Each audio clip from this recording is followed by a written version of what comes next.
Hi and welcome to Thursday Sessions. Now this week you've asked me to speak about how to discuss sexting with your child. Now this is a tough one, right? It's uncomfortable for parents, it's uncomfortable for kids, but it's a really critical one. We know that kids that engage in sexting oftentimes have a lot of regrets afterwards. It can impact their self-esteem, their body image, and it can lead to kind of really difficult situations. So kind of preempting by having the discussion is key. Now there's a couple of things that I think make it easier. I think the first one is getting your child to think critically about these things.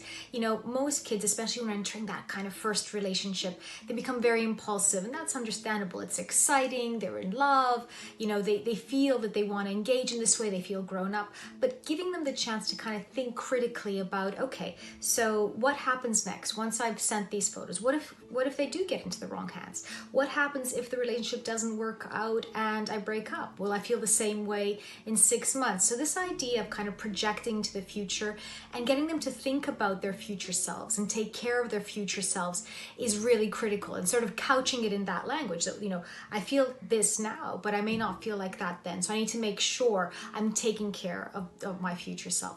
The second thing I think that's critical is giving them the language to say no. A lot of kids, we found, sort of sex because there's an expectation, or because they don't actually feel that they can push back, they can say no. So getting them to think about how to say no is key as well. It might mean just sort of practicing a few ways of how you break it down. And then finally, keep the conversation open. They can come to you whenever, you can discuss this, and they need to feel sort of happy to do that. You know, remember, if you model that kind of comfort with these conversations, they'll feel more happy to speak to you about them. Hope this helps.